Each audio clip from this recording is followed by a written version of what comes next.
Assalamualaikum warahmatullahi wabarakatuh. Alhamdulillahirrabbilalamin. Berjumpa lagi di pertemuan kelima.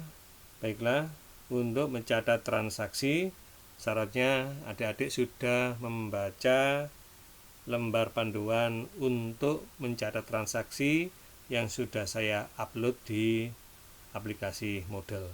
Selanjutnya, setelah adik-adik membaca lembar cara mencatat transaksi, maka untuk transaksi tanggal 2 Januari 2020 langkahnya adalah masuk ke Common Center Banking, kemudian masuk ke Spin Money. Kemudian selanjutnya kita klik yaitu tanggal, date. Nah, di sini kita isikan tanggal 2 Januari 2020. Kemudian kita klik lagi baris memo, kita isi keterangan beli perlengkapan dan inventaris. Kemudian setelah selesai, adik-adik klik lagi kolom account, kemudian klik tombol drop down atau panah ke bawah. Selanjutnya kita isikan perlengkapan kantor. Untuk perlengkapan, karena posisinya ada di kelompok neraca, kita geser ke atas. Kemudian kita double klik perlengkapan kantor. Selanjutnya kita isikan nominalnya 500. Kita klik lagi baris kedua untuk pembelian barang inventaris. Kita klik tombol drop down atau panah ke bawah. Kita geser lagi seperti tadi. Nah, setelah ketemu, kita double klik inventaris kantor. Kemudian kita isikan nominalnya 2000. Selanjutnya kita klik baris amount di bawahnya date, maka secara otomatis akan keluar totalnya 2500. Nah, setelah selesai kita simpan atau kita record. Oke. Kemudian untuk melihat hasilnya, jadi adik-adik bisa ngeklik yaitu Common Center Account, kemudian masuk ke account list. Nah, kemudian kita lihat untuk pembelian perlengkapan sama inventaris, karena seluruhnya tunai 2500, secara otomatis kas yang semula 25.000 berkurang 2.500 menjadi 22.500. Demikian juga piutang dagang, bukan piutang, perlengkapan kantor yang semula 1.250 karena bertambah 500 menjadi 1.750. Demikian juga untuk inventaris kantor yang semula 30.000 bertambah 2.000 menjadi 32.000 rupiah. Jadi di Mayop secara otomatis semua rekening buku besar yang dicatat di dalam jurnal, maka secara otomatis akan berubah saldonya. Setelah itu kita close. Lanjut di transaksi tanggal 5, diterima pelunasan piutang sesuai dengan lembar cara mencatat transaksi yang sudah saya upload. Maka langkahnya adalah masuk ke Common Center Sales, karena kita menerima piutang, pilihannya adalah Receive Payment. Nah, kemudian untuk penerimaan piutang receive payment, kita klik customer ini, tanda panah ke bawahnya, yaitu dari siapa kita menerima piutang, Toko Rezeki, kita double klik. Nah, selanjutnya di sebelah kanan ID pagar ini kita isikan nomor ceknya, yaitu BB10123, BB10123.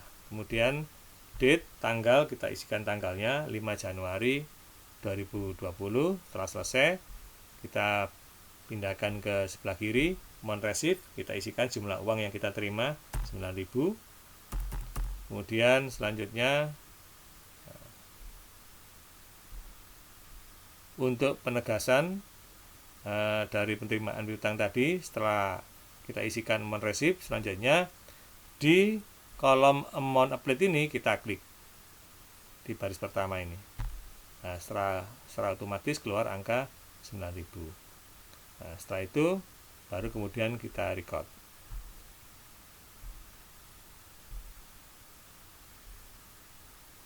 Rp9.000 ya, saya ulangi lagi.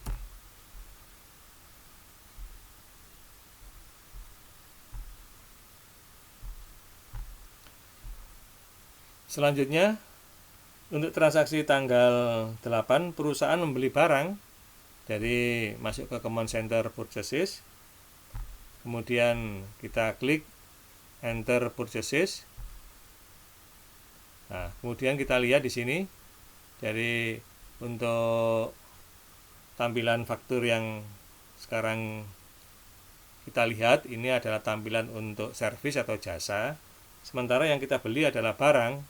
Maka supaya menjadi barang, kita masuk ke pilihan layout. Nah, untuk layout, kemudian kita pilih item atau barang, selanjutnya OK. Nah, maka kolomnya berubah menjadi kolom untuk pembelian barang. Setelah berubah, selanjutnya kita membeli barang dari PT Buana.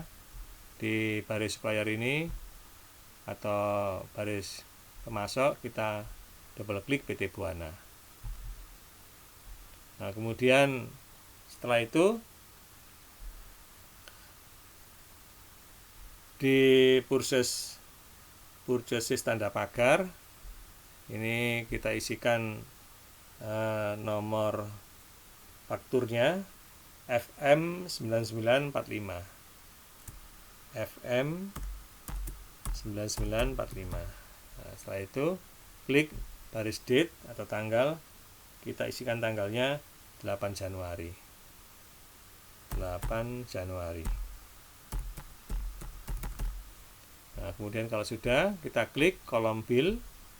Ini kita isikan jumlah barang yang kita beli atau kuantitas, yaitu 10. Setelah itu receipt sama back order kita lewati, langsung ke kolom item number. Nah, maksudnya adalah barang yang kita pesan maupun yang kita terima itu jumlahnya sama. Item number setelah kita klik, kita enter, maka keluar daftar barang. Nah, daftar barang apa yang kita beli, yaitu VCD Shop. Kita double klik. Nah, kemudian setelah itu muncul shop di situ, tekan tombol tab. Nah, seperti ini, price, harga. Nah, kita isikan harganya 1.800. Nah, kemudian kita tap lagi. Secara otomatis keluar hasil perkaliannya 18.000. Nah, kalau sudah benar sesuai dengan soal, maka kita klik record. Kemudian apakah di sini Anda akan merubah pajak? Tidak. Jadi jawabannya no. Berarti menyimpan tapi tidak ingin merubah kode pajak. Kemudian cancel. Nah, selanjutnya ternyata barang yang kita beli pada tanggal 8 ternyata kita kembalikan sebagian karena ada yang cacat. Maka untuk pengembalian yaitu masuk ke purchases, kemudian ke purchases register, ya, register. Nah, di sini sebelum masuk ke purchases register, jadi langkah awal pada waktu terjadi retur, masuk lagi ke enter purchases. Jadi kembali lagi kita akan mengembalikan kepada PT Buana. Kita klik. Nah, kemudian kita isikan dulu nomor returnya, yaitu BR1044 BR 0144, dan tanggalnya menjadi tanggal 9. Kita rubah tanggal 9. Kemudian bill. Nah, kalau misalnya kita isikan bilangan positif, kita dianggap membeli. Tapi karena barang yang kita beli kita kembalikan sebagian, maka kita isikan tanda minus 1, kita kembalikan 1. Kemudian kita tab, berhenti di kolom item number, kemudian kita enter. Setelah itu kita isikan apa yang kita kembalikan, yaitu VCD Shop. Kemudian kita tab lagi, maka hasilnya adalah dalam tanda kurung, itu nanti mengurangi, ya. Jadi perhatikan minus 1. Nah, setelah kita lihat benar, kemudian masuk ke record.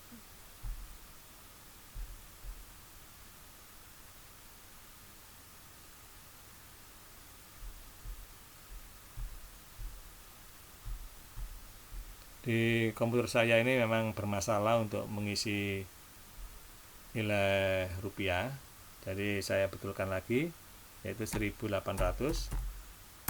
Nah, kemudian setelah selesai record lagi. Selanjutnya kita klik tombol cancel. Kemudian untuk retur di Mayap kita melakukan 2 kali atau 2 langkah.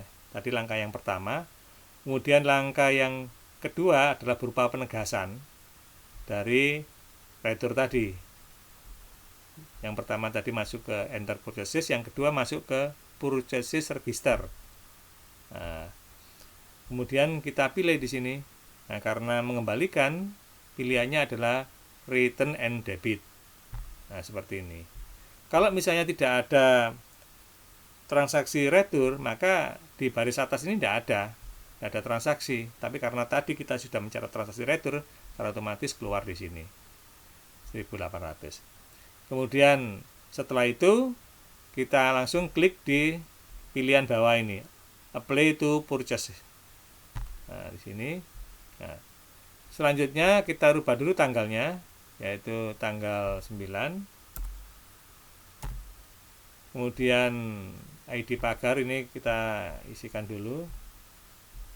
Nah, tanggal 9 ya. Tanggal 9 bulan 1 tahun 2020.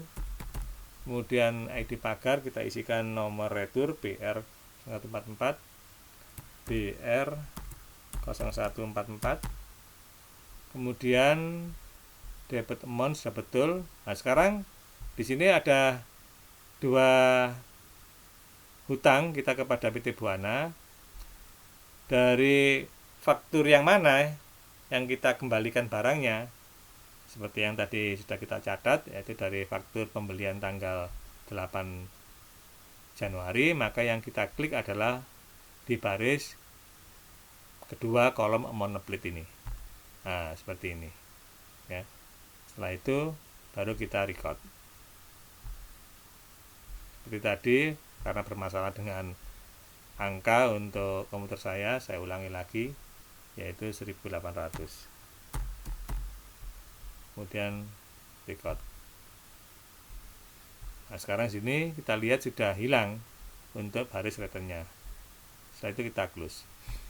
Dari transaksi tadi kita buktikan apakah sudah berkurang barang kita atau utang kita. Kita lihat di inventory. Jadi masuk ke item list. Awalnya barang kita itu sebanyak 50 untuk biji sub. Kemudian beli 10 menjadi 60. Nah, kemudian karena dikembalikan 1 tinggal 59, berarti sudah benar. Selanjutnya untuk hutang kita kepada PT Buana, kita lihat hutang itu masuk ke purchases, kemudian ke enter ke card file ya, ke card file, kemudian ke card list. Nah, kita lihat hutang kita kepada PT Buana. Semula kepada PT Buana kita punya hutang 12.000 sebelum transaksi tanggal 8. Kemudian dengan membeli transaksi tanggal 8 senilai 18.000, hutang kita menjadi 30.000. Tapi karena di tanggal 9 kita mengembalikan sebagian barang kita, maka utang kita menjadi 28.200, berarti juga sudah benar. Selanjutnya kita close.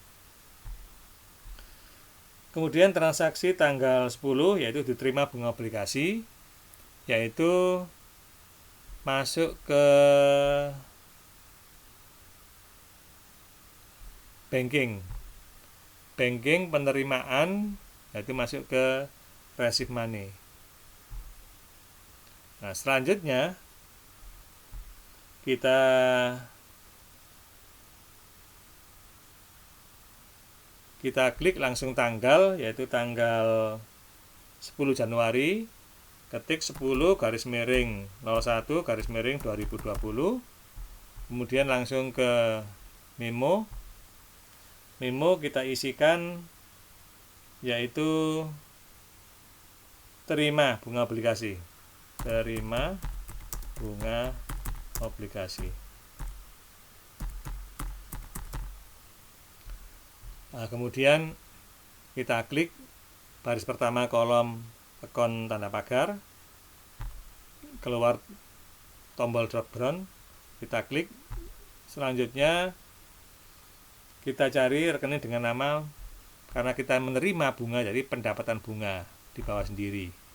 Nah, ini kita double klik pendapatan bunga. Kemudian kita isikan nominalnya sesuai dengan soal, yaitu 3.200. Nah, kemudian kita klik lagi pada baris amount received, keluar langsung otomatis angka 3.200, kemudian kita record. Setelah itu kita pilih cancel. Demikian juga nanti kalau kita lihat di command center account, masuk ke account list, maka secara otomatis uang kita atau uang perusahaan juga bertambah 3.200. Selanjutnya transaksi tanggal 12, yaitu dibayar utang dagang. Jadi masuk ke dibayar utang dagang, itu masuk ke purchases, tambah utang kepada PT Global. Nah, membayar pilihannya adalah paybill. Nah, kemudian kepada siapa kita membayarnya, kita klik tombol drop down-nya, yaitu PT Global. Kita double klik, maka utang kita kepada PT Global yaitu 8.000.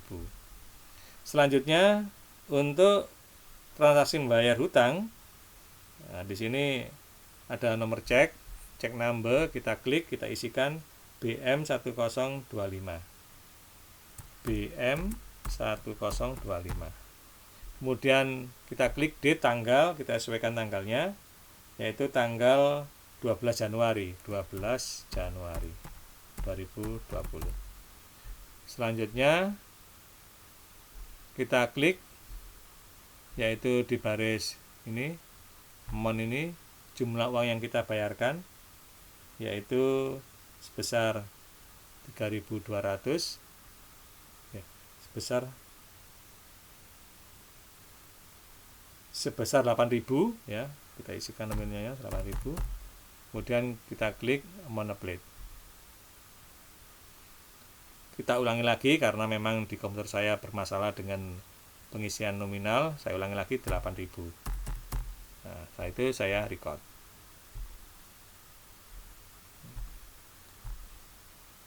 Selesai transaksi tanggal 12.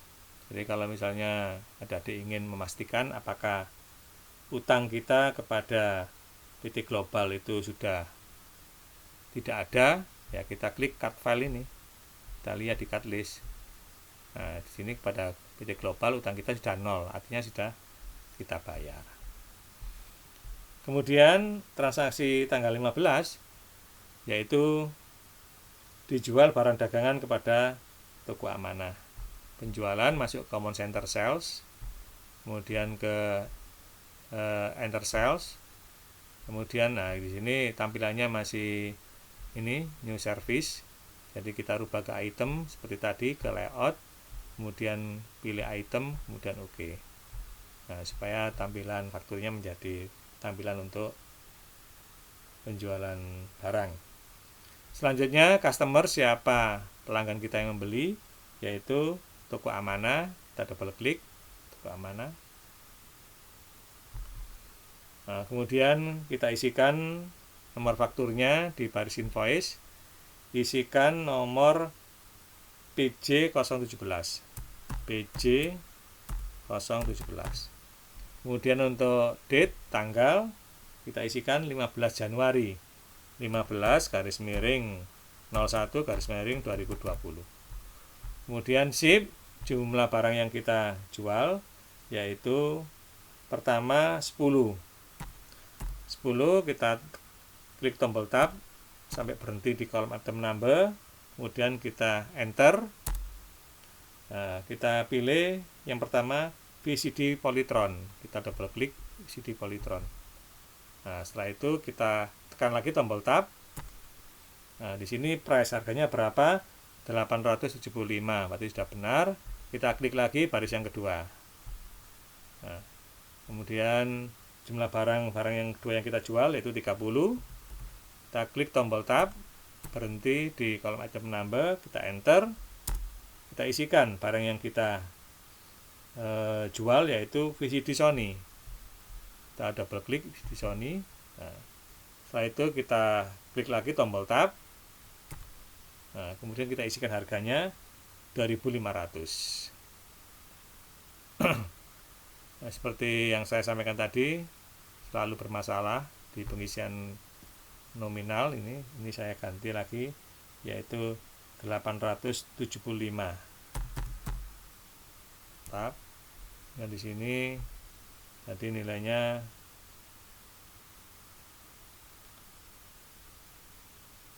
2.500.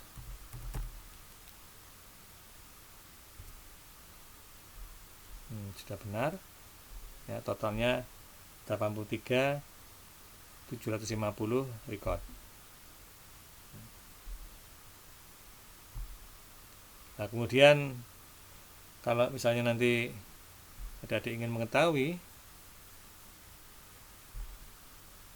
saldo barang kita itu berkurang karena menjual, itu bisa lihat di inventory ya, di item list. Maka secara otomatis barang-barang yang tadi kita jual itu akan mengurangi jumlah barang yang kita miliki. Demikian juga yang lain-lain, itu semuanya berkurang. Jadi kesimpulan di pertemuan pertama untuk mencatat transaksi,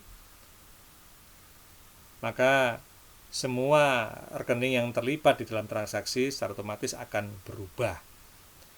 Jadi nanti di pertemuan berikutnya kita akan melanjutkan ke transaksi tanggal 17 sampai dengan selesai. Demikian untuk pertemuan kelima, mudah-mudahan bisa diterima. Jangan lupa nanti kalau ada permasalahan bisa langsung komunikasi melalui WA. Saya akhiri. Assalamualaikum warahmatullahi wabarakatuh.